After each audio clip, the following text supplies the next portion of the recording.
மகாபாரத போர்ன்றது உங்கள் மனசில் நடக்கிற போர், வெளியே நடக்கிறது இல்லை.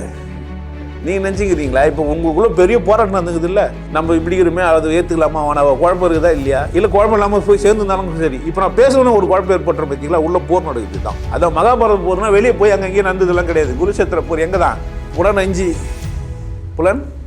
5 பூதம், அதுதான் பஞ்சபாண்டவர்கள். தத்துவம் 100. இந்த புலன்கள் தத்துவங்களை படிச்சுவிட்டு கத்தினுக்குது, புரிஞ்சுக்கிட்டீங்களா? உள்ள ஒரே போராட்டம். அப்போ உங்களுக்கு இது வழிநடத்துறது யார் ஓனா? கிருஷ்ணன் ஓணும். இங்கே வந்தால் கிருஷ்ணனை காட்டி கொடுத்துருவோம்.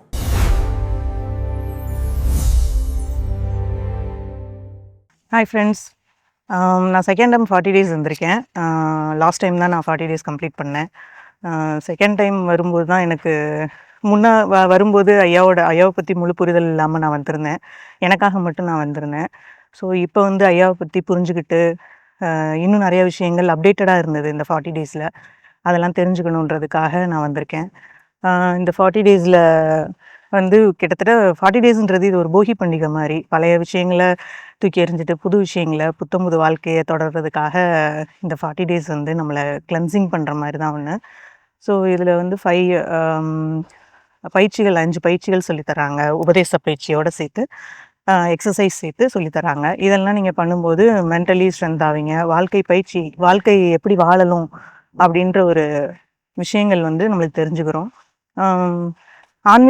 ஆன்மீக பயிற்சின்றதை காட்டிலையும் இது வாழ்க்கை எப்படி வாழணும் அப்படின்றத வந்து இங்கே டீட்டெயிலாக நம்மளுக்கு ஸ்டெப் பை ஸ்டெப்பாக சொல்லித்தராங்க.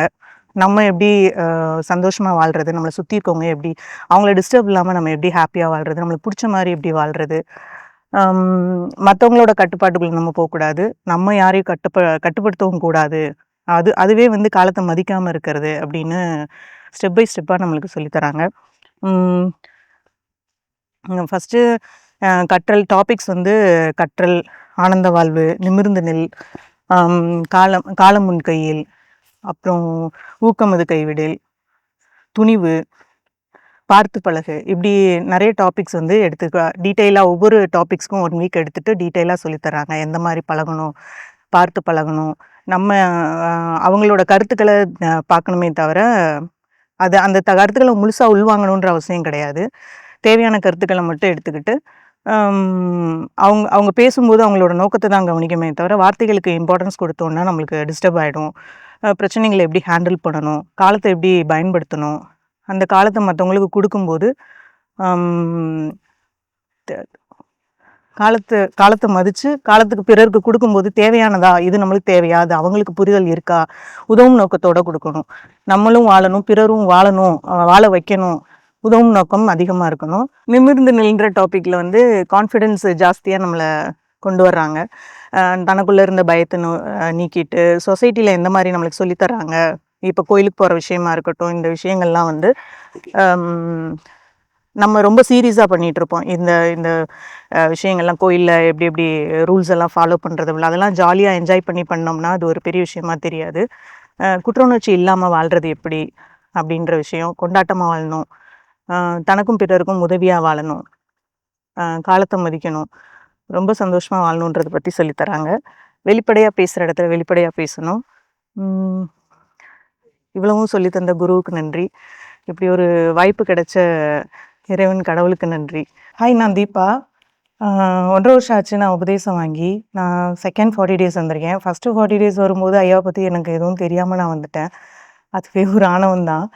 ஐயாவை பற்றி தெரிஞ்சதுக்கப்புறம் ஐயா கூட இருக்கணுன்றதுக்காகவே செகண்ட் 40 days வந்திருக்கேன்.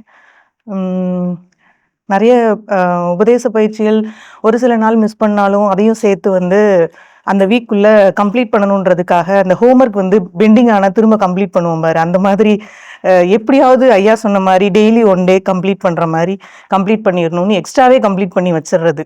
ஸோ பெண்டிங்லாம் விழுகக்கூடாது, ஐயா சொன்னதை நம்ம கண்டிப்பாக ஃபாலோ பண்ணணும் அப்படின்றதுக்காக.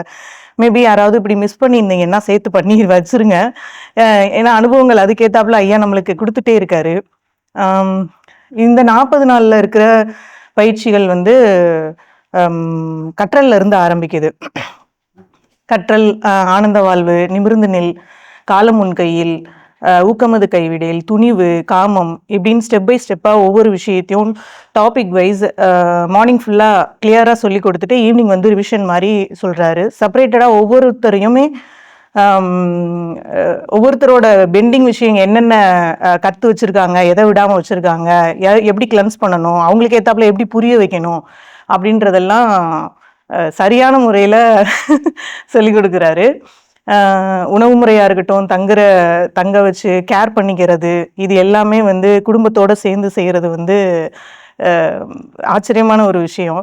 ஏன்னா வெளியே ஒரு ஆன்மீக விஷயங்கள் இருந்துச்சுன்னா ரொம்ப நல்லவங்க மாதிரி பேசுவாங்களே தவிர அவங்க வீட்டுக்குள்ளேயெல்லாம் விட மாட்டாங்க.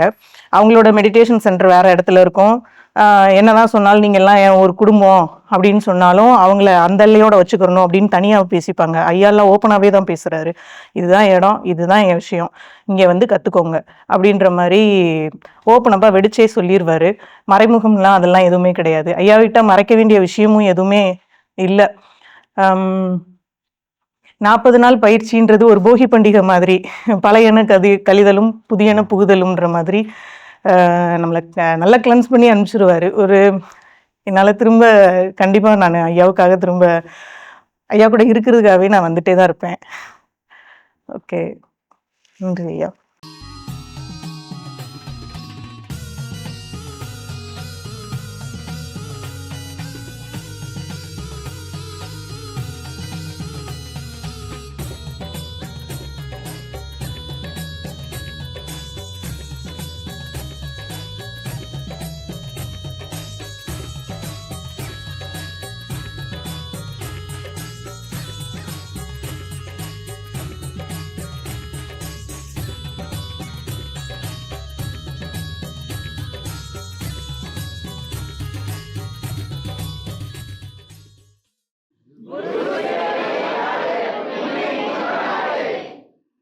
நல்லா இருங்க, சிறப்பாக இருங்க, கொண்டாட்டமாக இருங்க. உங்களை நீங்கள் மதிப்பு மிகுந்தவராக மாற்றுறது உங்கள் கையில் தான் இருக்குது. நல்லா இருங்க. நான் ஒரு வாய்ப்பு என்னை பயன்படுத்திக்கலாம். நல்லது.